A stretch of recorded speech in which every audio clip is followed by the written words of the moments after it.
In the middle of the 18th century, under the rule of King Fernando VI, a major reform of the state begins.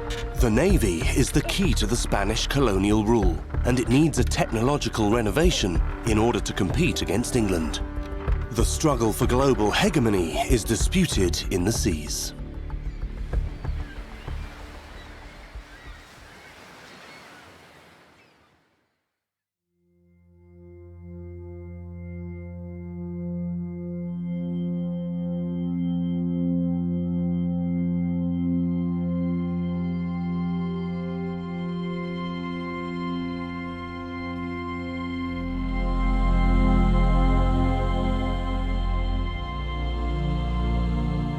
The Gulf of Roses, 2 centuries later.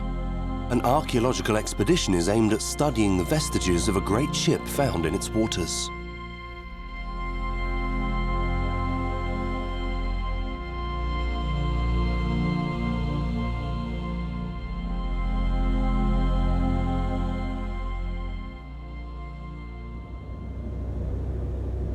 Thetis, the boat from the Center for Underwater Archaeology of Catalonia, is the base of operations for the excavation.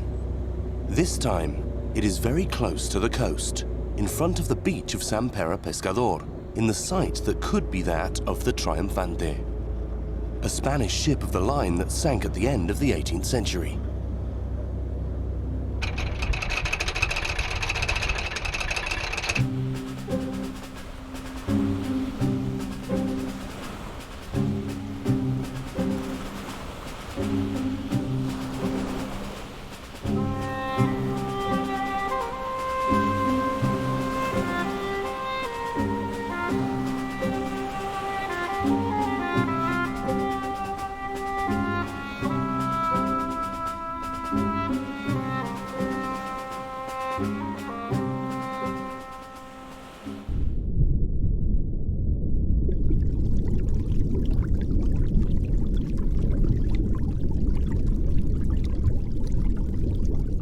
The excavation of the Triunfante was carried out during the years 2008, 2009 and 2010. The goal was to carry out a study of naval architecture. We knew that the ship was built using the system of Jorge Juan, and we wanted to study, through archaeology, this constructive system.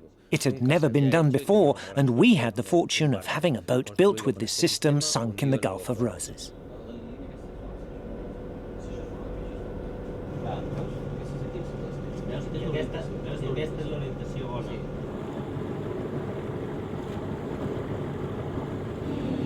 If this is actually the Triunfante, it will be the first study of a ship built following the groundbreaking designs of one of the most important ship designers of the 18th century.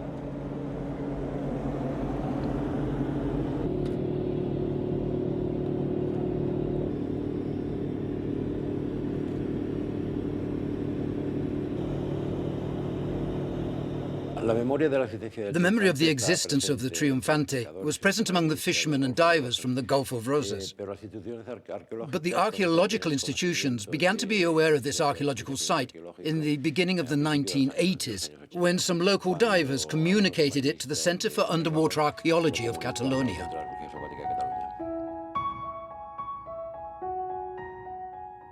However, many years before communicating the presence of the ship to the archaeologists, local fishermen were already aware of its existence in the Gulf of Roses. 3 friends from Roses had a leading role in its discovery: Salvador Guerra, Paco Falcó, and Carlos Páramo. In the 1950s, my father talked with the fishermen from Roses in order to point out all the sunken ships in the bay, which they knew because of the hooks. And then a fisherman from San Parr Pescador told him about the Triunfante. He already knew that the ship was the Triunfante and gave the signs to my father. Then we started to check history books, and my father realized that the Triunfante was a very important ship, belonging to the Admiral Gravina.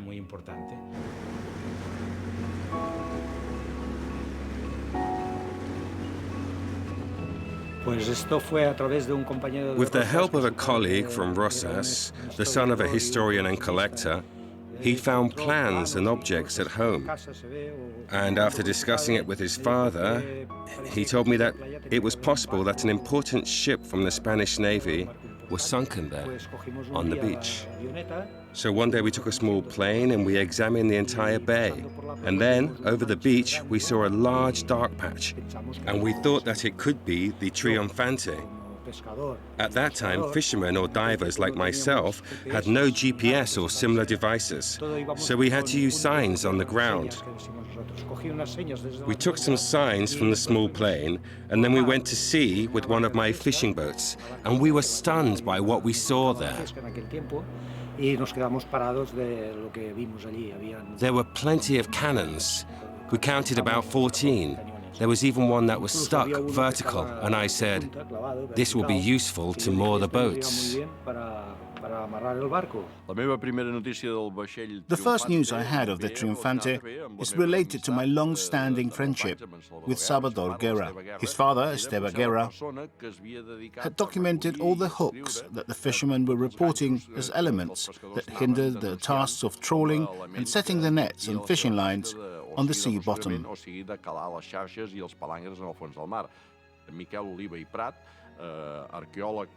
Miquel Oliva y Prat, official archaeologist of the Diputació de Girona, asked Salvador to take photographs of the elements from the plane. One element was a country house, Mas Castellà, in Pontos, where the excavations had discovered some important Iberian archaeological remains. And the other element was a ship, the Triunfante, in front of Sant Martí d'Empúries, which could be exactly located from the plane, as before that time we didn't know for sure where it was located. Salvador Guerra asked me if I could take photos of these two important elements with my camera, and so we did. This site was already known. We knew that there was a big sunken ship in front of Sant Pere Pescador. And, thanks to the sign of Paco Falcó and Salvador Guerra, we relocated the ship and started the excavation works.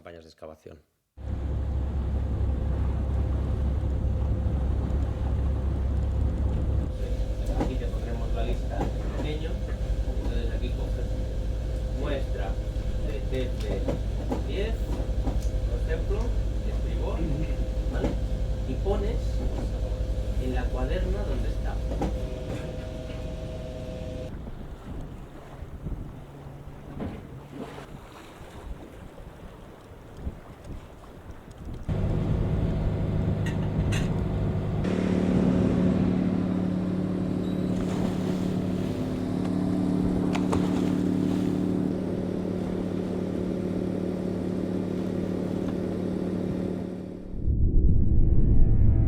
Many of the sunken ships in the Costa Brava have been plundered.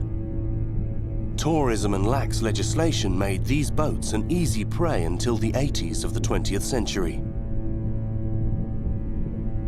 El Triunfante, very close to the coast, is a paradigm of this plundering. When we located the ship again in 2008, we found a spectacular ship, a large vessel with all its building systems, but at the same time a very plundered ship. Just consider that it was a ship with 68 cannons, and we have only been able to document a single cannon during the 3 excavation campaigns. The Triunfante has been the target of neighbours, tourists and above all, collectors from all over Europe, eager to get their hands on all of its objects. For years it suffered from plundering, and despite the Board of Underwater Archaeology of Girona's Maritime Province requesting more surveillance, and even applying for a license for archaeological intervention at the site, the problem was not resolved. Amateur divers kept on plundering it.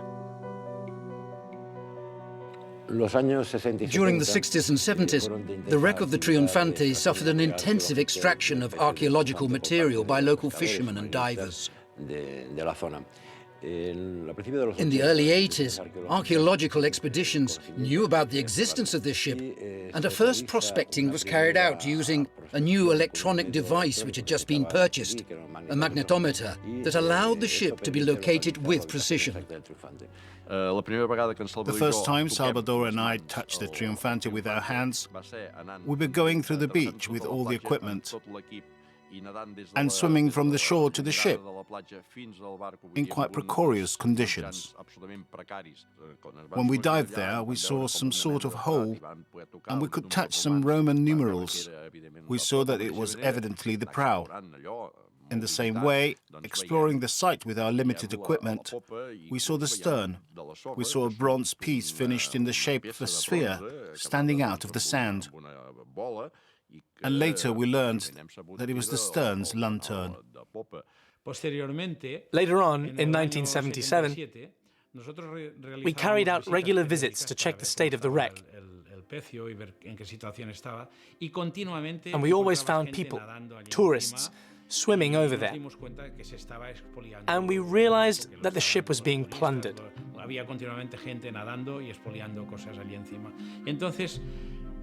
It was then that myself, Falcó, and several local divers decided to communicate it to the city council. We went there, recovered 2 cannons, and delivered them to the city council. The cannons are now in the Citadel of Roses. Every time we went there, we extracted 1 cannon. Well, we got 4 cannons in 5, 6, or 7 explorations. I don't know exactly. We often went there because we like to be there in that environment. It is very exciting for a diver to be over a ship with cannons. We enjoyed that a lot. But we stopped taking cannons because we also noticed that no one in the town specified what had to be done with those cannons. And I said that they were going to get lost. I saw how some of them ended up in a public library, so I thought that maybe they were better conserved under the water and we could always go there to see them. Until the 1970s, a sunken ship was considered a deposit of archaeological material, and it was thought to belong to the discoverer. With the arrival of sport diving from the 1950s, a trafficking business of archaeological pieces began, and some of them were auctioned abroad. When you realize that a piece you've touched and that you think it is very important and well protected by mud, by nature, has been auctioned in Germany, it generates a feeling of frustration, although it is a frustration already felt many years ago. The conscience that we were living in a very backward country, that authorities are indolent and don't take responsibility of protecting our heritage. It creates a feeling of helplessness. It is sad that our country does not care for what is part of our history. The change of mentality took place at the end of the 70s. In the early 80s, when the sunken ship began to be seen as a historical document, therefore as a crucial and essential instrument in order to know our history and therefore our culture. And so, as a historical document, it's of public ownership. In 1974, the first official intervention in the ship was performed.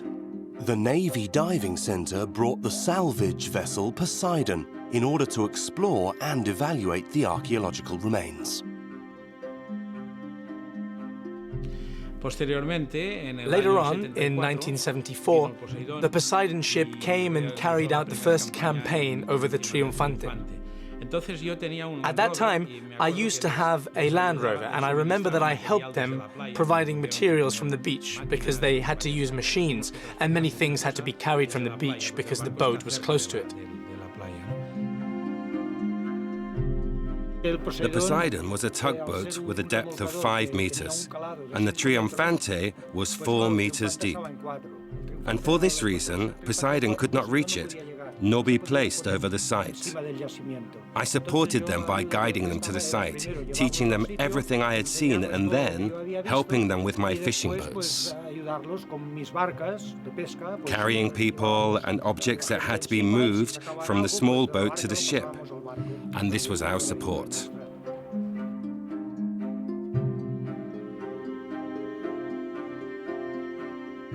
Archaeology has clearly shown us the plundering that the ship has suffered over the years.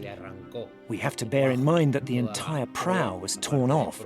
We could even document the nails that were used to fix it. The whole area of the mast was also torn off, probably to preserve materials of the compartment of explosives, which we were easily able to document. Archaeology showed the great harm that the wreck of the Triunfante has suffered. We were invited to be there. We thought we were privileged. We saw the entire operation as an absolutely professional occasion, and naturally we felt the thrill of seeing a big piece emerging. We didn't know if they tore it off or if it was part of a loose piece. We had no idea. They extracted that piece in the same way that the cannons were extracted. It was a pity that the stern's lantern was not extracted as well. After exhibiting the foreside stem and the rest of the pieces in Cartagena in June 1975, the Navy gave them to the Maritime Museum of Barcelona.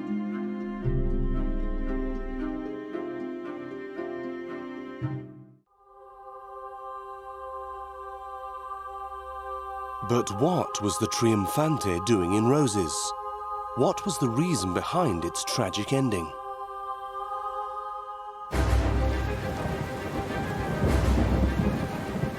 January 1795. The War of the Convention between Spain and the revolutionary France began 1 year ago. The French armies have occupied Figueras and they are besieging the citadel of Roses.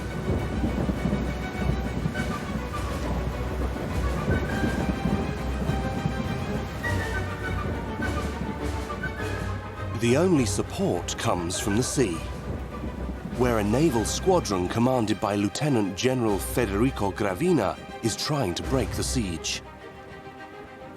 For several weeks, the squadron has endured numerous storms and battles that have produced much damage on the ships. One of these ships is the Triunfante. The night of January the 5th to the 6th, 1795, they experience the largest storm, and the Triunfante loses its mooring lines and has to seek refuge in the open sea since it doesn't have any anchor left. Its captain, Vicente Yañez, is not on board. He's in Federico Gravina's ship, and the captain in charge decides to seek refuge on the high seas. The wind and the storm push it along the coastline of the Gulf of Roses, and he finds that the course takes the ship towards the coast in Montgrí, a rocky coastline where the ship and crew will almost inevitably be lost. Therefore, the solution is to run aground on the beach of San Pere Pescador.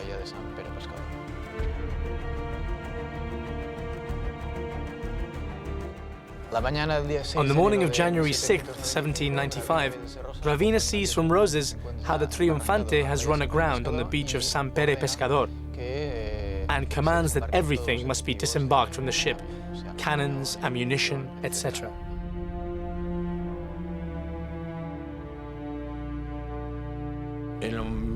As the Triunfante was sinking, the army began to recover every possible thing. Vessels and carriages carried the objects and weapons were brought to Cartagena, and thus the ship was abandoned. With the abandonment of the ship, a process of degradation began. Storms, sea organisms, and the inhabitants of the area were the main causes. Slowly, the sea swallowed it.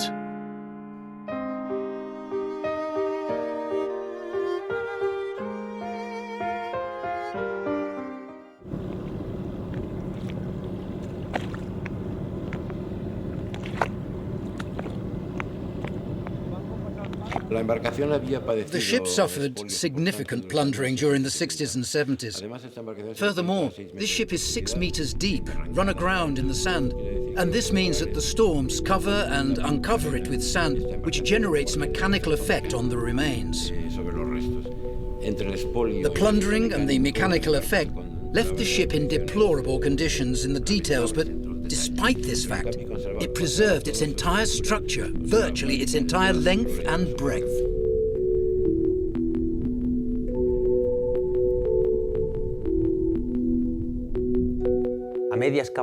During the excavation, more precisely on December 26th of the year 2008, a very strong storm occurred along the entire coastline of Catalonia. And it moved all the sediment, all the sand of the seabed.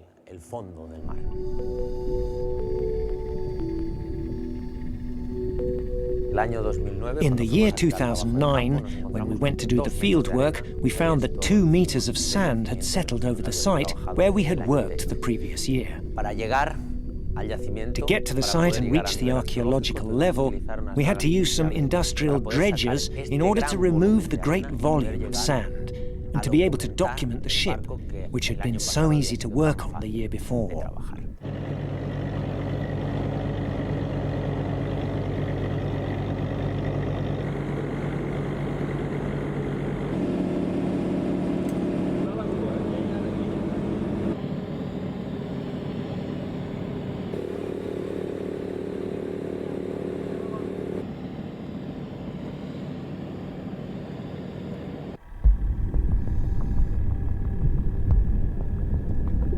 In order to remove the vast amount of sand, the archaeologists used an industrial dredge adapted to archaeological work.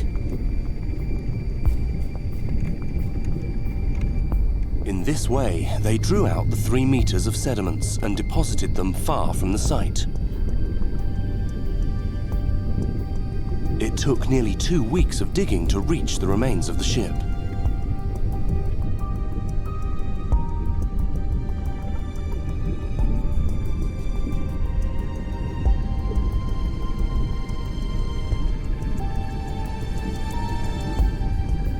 Working 6 hours a day, 2 teams of 4 archaeologists collaborated to operate the dredge that had to extract all the sand from the site.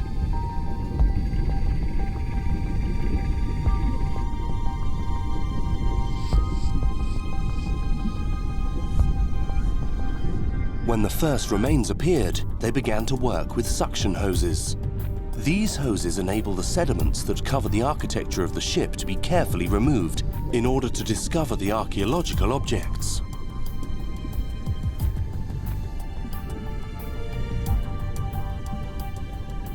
They are also necessary to keep the site free of the sand that the sea currents deposit.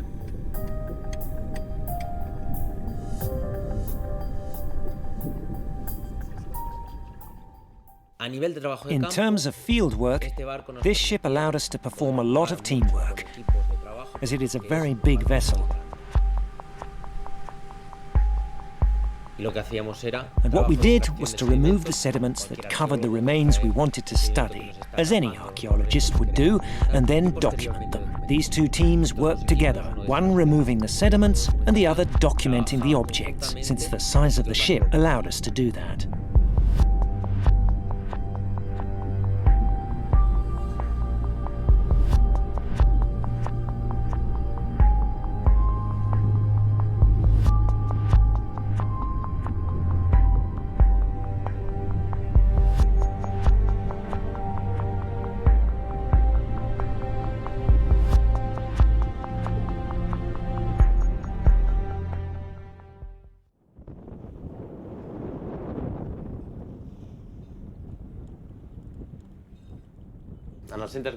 At the Centre for Underwater Archaeology of Catalonia, we work with suction hoses.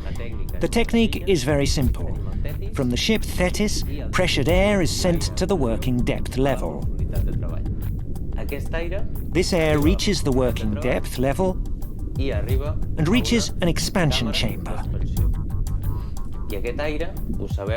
And this air, as you know, increases its volume when it loses depth. If we lock this ascending air inside a tube, we generate the stream of suction that we need to remove the sediment.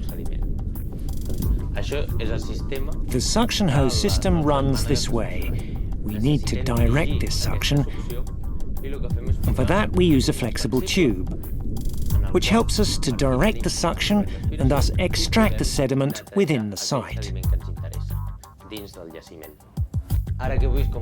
Now that you've seen how suction hoses work, let's see the Triunfante, the ship where we'll work today. we'll make 2 diving groups. A first team in which Roberto, Quique and Paul will work. An hour and a half of work. And a second shift. Maria Jose, Adrià, Edu and me. Also an hour and a half of work, okay? We have 2 suction hoses. We'll put one at the junction between the frames and the orlop deck.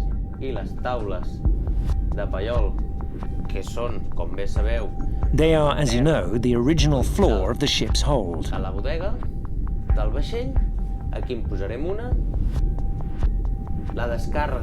Then we'll unload the sediment far from the site, facing the port side, okay? And another hose will clean the spaces between the frames.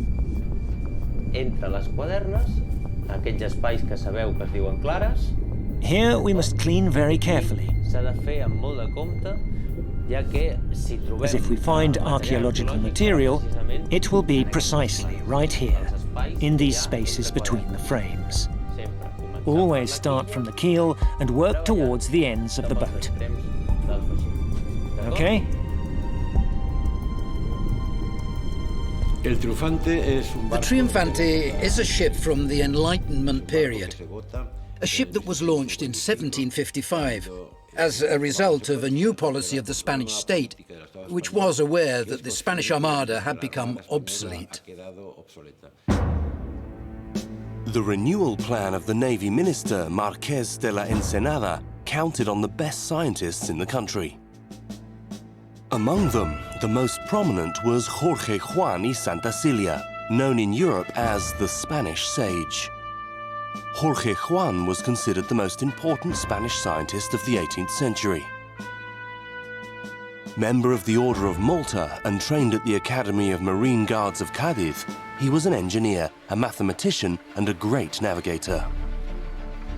In the year 1749, Marqués de la Ensenada, Minister of Finance and the War of King Fernando VI, commissioned Jorge Juan a delicate espionage mission in the British arsenals. He sent scale models, drawings, books and machinery from London, but above all, he recruited 80 English and Irish technicians for the Spanish crown. These people, with their families, moved clandestinely to Spain in order to work in the new naval program. During his espionage mission in London, Jorge Juan adopted different identities. The first known identity is that of a French bookseller called Monsieur Sublevant. The second, that of a Sephardic Jew, Mr. Joshua. And the third would probably be that of a Menorcan sailor. And at that time, Minorca was under British rule.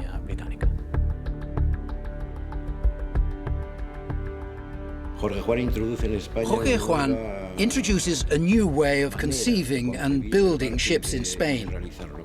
And the Triunfante is one of the first vessels created with this new philosophy, with this new naval engineering knowledge, largely imported from England.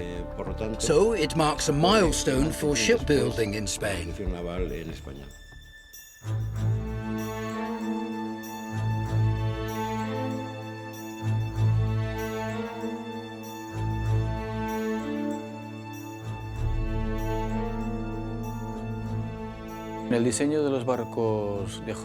Jorge Juan's design of ships is his own design.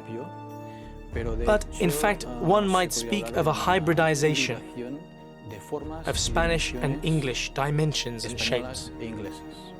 It is the result of his espionage mission in England, but also of his dialogues with Ricardo Ruth. In order to develop his designs, Jorge Juan had the collaboration and experience of Richard Ruth. This important builder, recruited in London, became the director of naval construction in the shipyards of Ferrol. Jorge Juan conceived the Triunfante ship based on the English model. And this is the great contribution of this ship.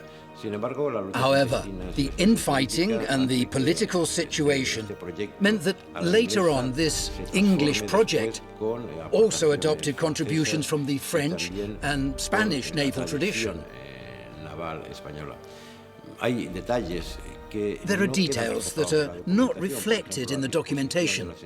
For example, the arrangement of the tree nails to attach the frames with the skin, or for example, the way the keel is built, as archaeology documents it. The documentation of the Triunfante had two aspects. On one side, the documentation of a large ship, one of the biggest ships studied in the country. And at the same time, it had to be a very precise dossier, as we wanted to fully understand Jorge Juan's constructive system. And we need to keep in mind that this ship was built in 1755, but sank in 1795. And Jorge Juan's system was used for a short time, especially during the time of construction of the ship. So we had to research how the early system of the boat was. At the same time, during its active life, some parts of it were remanufactured at the dock of Cartagena. So we also had to document them archaeologically and separate them from Jorge Juan's constructive system. For the scale presentation, or planimetry, they first marked the parts of the ship. This marking allowed them to have a reference that identifies and distinguishes each of these pieces.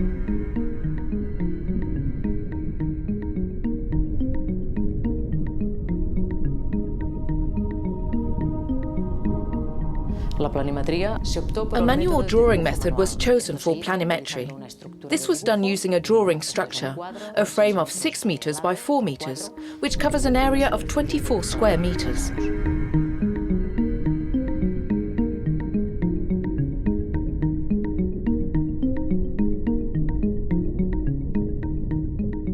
This allows the simultaneous work of 2 archaeologists carrying out the floor plan.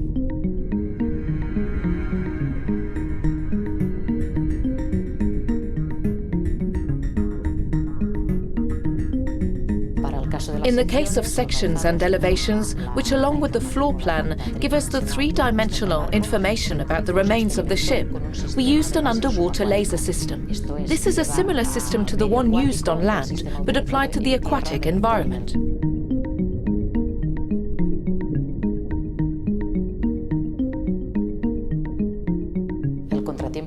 The main problem was the large size of this wreck.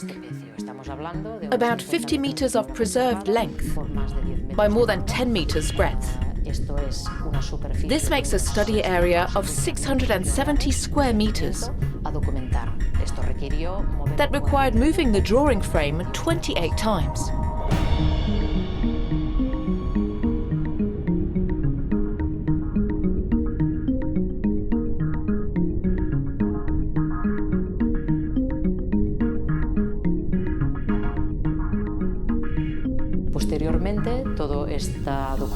Subsequently, all this documentation manually compiled in the field is digitized and vectorized using a computer drawing program. This allows later on to study the naval architecture and to create 3-dimensional reconstructions of the ship.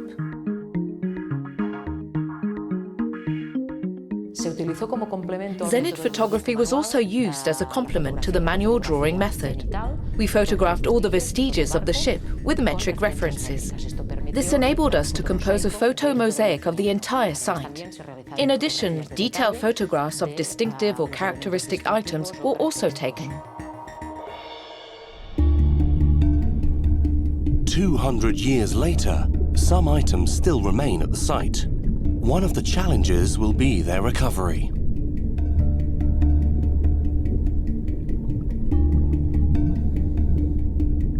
Between the timbers of the hold's floor, one of the archaeologists has found the remains of a musket. A layer of build-up produced by the interaction of iron's corrosion and sea organisms covers the weapon and keeps it attached to the wood.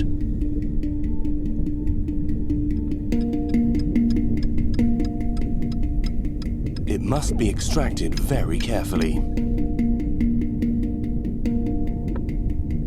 At the same time, the second group of archaeologists continues the planimetry of floor plans and sections.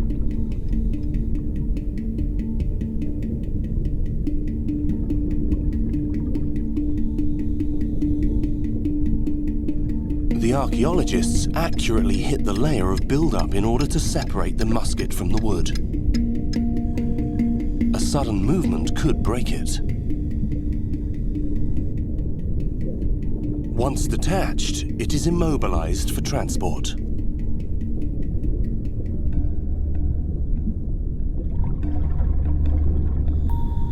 Using a lifting balloon, 2 archaeologists bring the musket to the surface.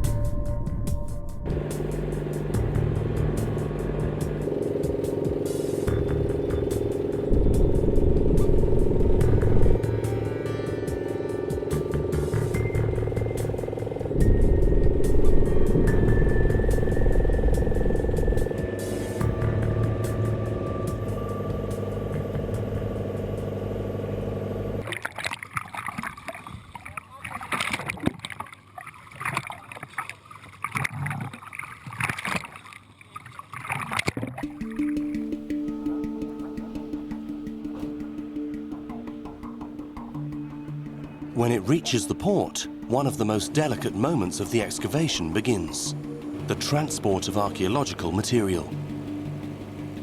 Once extracted from the site, the pieces should be always kept in water.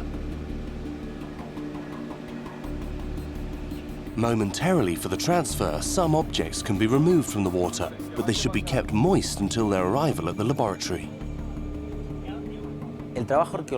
Most people think that our archaeological work is mainly underwater.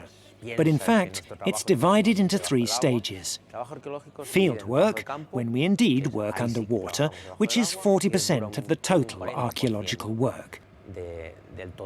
The laboratory work, and then the library research and study of the pieces, which completes the work. Put it upside down, the big on the top. That's it.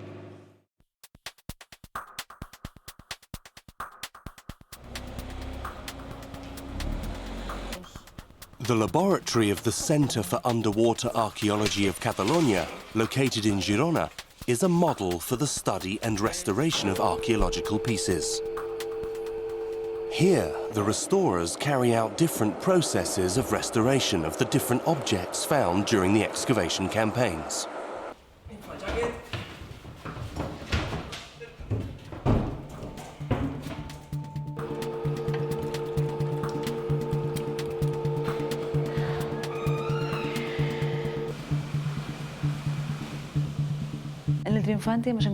At the Triunfante, we have found various objects from the crew, weapons, or objects belonging to the ship. There are organic objects, such as wood, leather, and ropes, and non-organic objects, such as iron, bronze, and lead.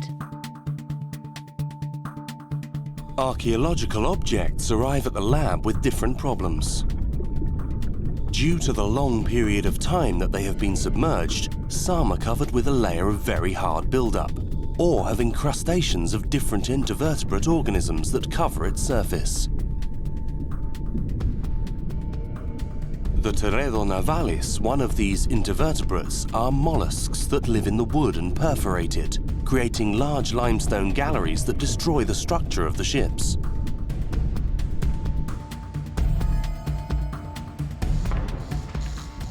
The conservators carry out a chemical and mechanical cleaning of the parts in order to remove the deposits on its surface.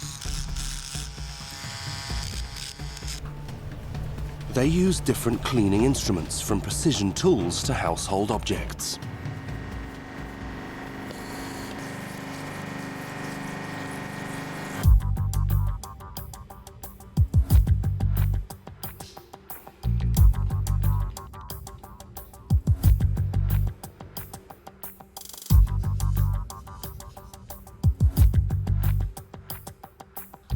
The pieces remain submerged for months in freshwater tanks where the conservators get information about the desalinization process through regular checks of the salt concentration.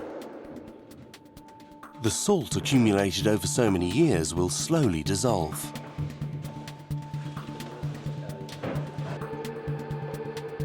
Archaeological wood, after centuries under the sea, has lost all the cellulose that originally held its structure. Now, only water retains the shape of the wood.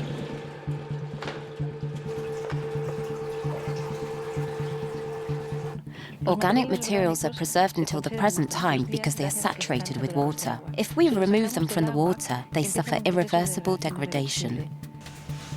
Using different techniques, the conservators perform a controlled drying in order to ensure the preservation of the piece and its subsequent exhibition in museums.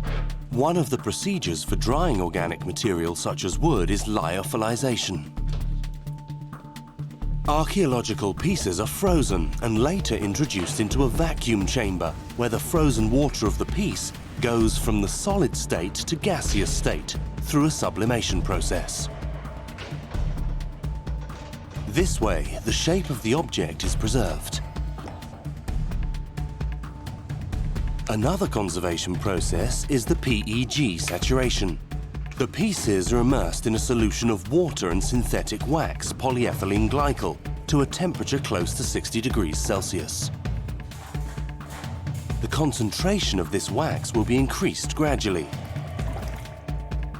Thus, the resulting solution replaces the water inside the wood and preserves the shape of the object.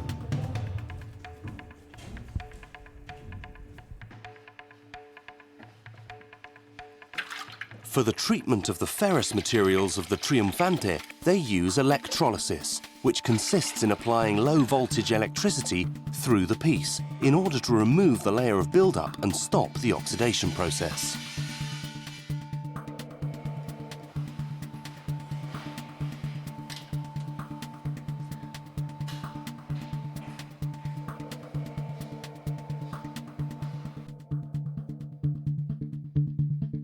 Once the different processes of restoration and conservation are completed, the objects extracted from the Triunfante are ready to be exhibited.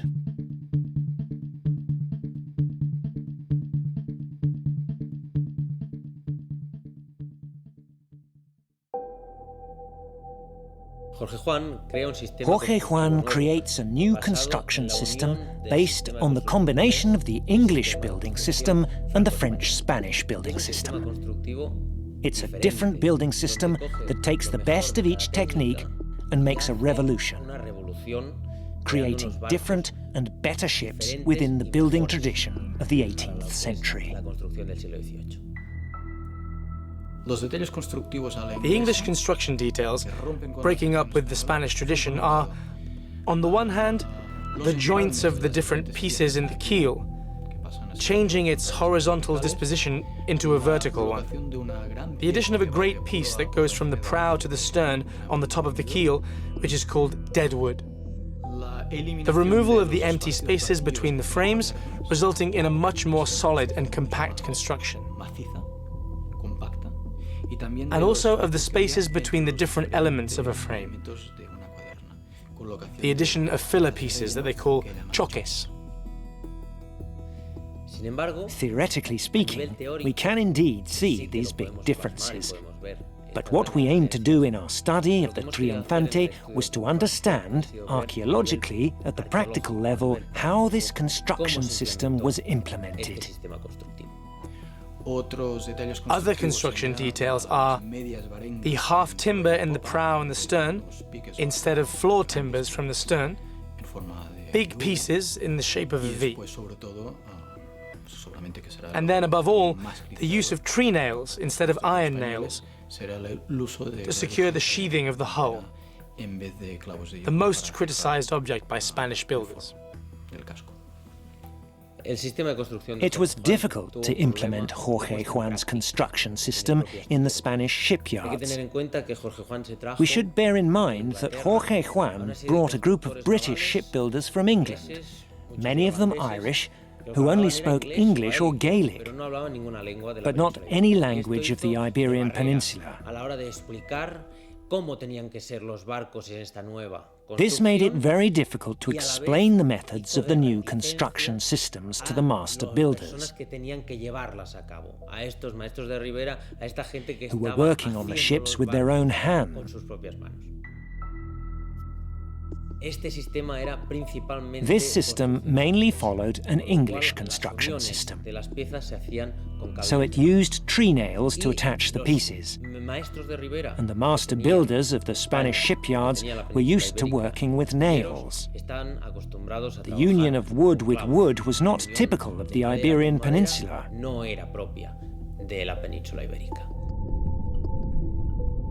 Originally, and following the English construction technique imported by Jorge Juan, the most important pieces of the Triunfante were attached by tree nails and can still be found at the site.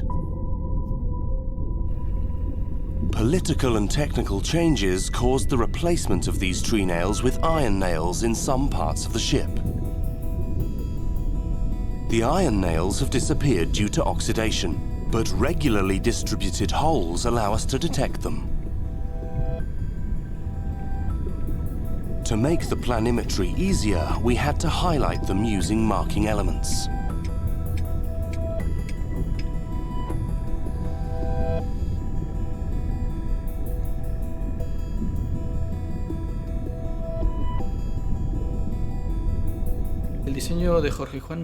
Jorge Juan's general design was not criticized. In principle, it was good. So the targets of the criticism were the English constructive details. Why? Because they break up with the Spanish tradition of construction. The maestranza, the union of the master builders, had to get used to a new way of building.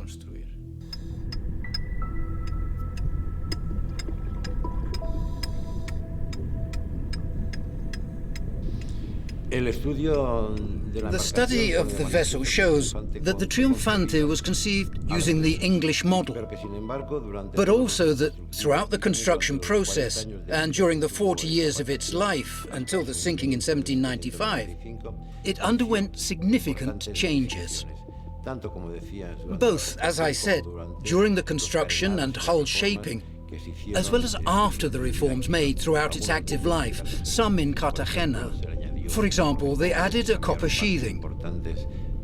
Important parts of the wooden sheathing were changed, as well as some structural parts. Archaeology shows this development both regarding the concept and the maintenance of the ship. Why was a system that provided important technical innovations not consolidated? What happened? Why did it fall into disuse? In mid-1754, Marqués de la Ensenada falls out of favor, and the critics of the minister and of the English construction system try to change this new structural tradition in Spain. Therefore, in 1755, the changes begin. A reversion back to the Spanish methods, and an abandonment of some English practices. And above all, in the year 1763, François Gautier arrives from France to take charge of Spanish shipbuilding, and he removes all English practices and imposes the French methods of construction. With the fall of the Marquis, Jorge Juan and his naval program will be progressively discarded. Faced with this situation, he decides to go back to Cadiz and resume his duties as the director of the Academy of the Marine Guard. The Triunfante is a failed project of the Enlightenment. It's a project that sought to build a new Spanish armada with completely new techniques, essentially imported from England, and that, however, was not accomplished because it became a hybrid work of French and Spanish systems of construction. Underwater archaeology identified which of its parts belong to each of these traditions. The problem of this construction system was its implementation. We have to consider that it was a progress that people of that time were probably not prepared to accept.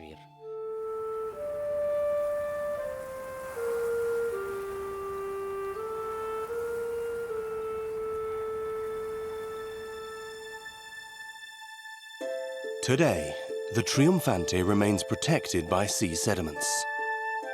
Even so, there are still many sites to explore on our coast. many ships. Many stories that are waiting to surface again someday.